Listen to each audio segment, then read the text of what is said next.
नमस्कार दोस्तों, खेसारी भैया के बर्थडे पे एकदम स्पेशल सॉन्ग आने वाला है। आप सब स्क्रीन पे देख सकते हैं। उनका बर्थडे सेलिब्रेट होगा लखनऊ में और उसी दिन उसी समय पे ये गाना आएगा, चांदी का कटोरी। इस गाने को लिखे हैं हमारे बहुत ही अच्छे राइटर कृष्णा बेदर्दी, और म्यूजिक तो जो लाजवाब म्यूजिक हमेशा देते हैं आर्या शर्मा का म्यूजिक है। और खेसारी भैया के साथ अंकिता दुबे फीचरिंग में है। तो ये गाना कमाल का होने वाला है, क्योंकि जो बर्थडे स्पेशल बनाया गया है तो कुछ अलग ही बनाया गया होगा। और म्यूजिक भी इसका मोशन पोस्टर में देखा गया कि थोड़ा सा अलग दिख रहा है। तो ये बर्थडे के दिन स्पेशल कमाल होने वाला है। तो ग्लोबल म्यूजिक जंक्शन पे 15 तारीख को देखिए, इनका गाना आने वाला है। और आते ही एकदम ट्रेंडिंग में मचाइए, आते ही एकदम ट्रेंडिंग में लाइए।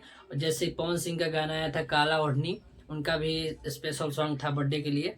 तो वैसा ही इसको भी करना है, ट्रेंडिंग में लाना है। और ट्रेंडिंग स्टार के बर्थडे पे बहुत सारे लोगों ने गाना गाया है। अखिलेश कश्यप ने गाया है, गाना गाए हैं।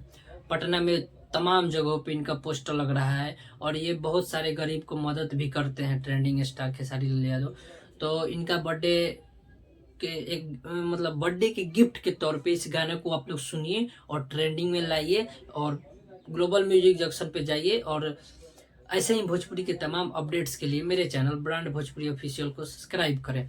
और इवेंट होगा और गाना कब रिलीज होगा ये भी हम सबसे पहले आपको बताएंगे, और कहाँ पे हो रहा है, कौन से होटल में, इसका भी हम आपको बता देंगे कुछ ही देर में। और 14 तारीख से रिश्ते मूवी भी सिनेमाघरों में लग चुकी है। तो आप लोग भी जाइए, और जिनके जिनके नज़दीकी सिनेमाघरों में रिश्ते फिल्म्स लगी है वहाँ पे जाइए और देखिए, और उसका भी आके रिव्यू दीजिए। और मैं भी जाऊंगा और रिव्यू लूँगा सबसे, और वो भी अपने चैनल पे डालूंगा। तो रिव्यू भी अगर देखना है तो मेरे चैनल को सब्सक्राइब कर लीजिए। तो ऐसे ही भोजपुरी के तमाम अपडेट्स के लिए मेरे चैनल ब्रांड भोजपुरी ऑफिशियल को सब्सक्राइब करें। मिलते हैं आपसे नेक्स्ट वीडियो में, तब तक के लिए जय हिंद, जय भोजपुरी समाज, हैप्पी होली।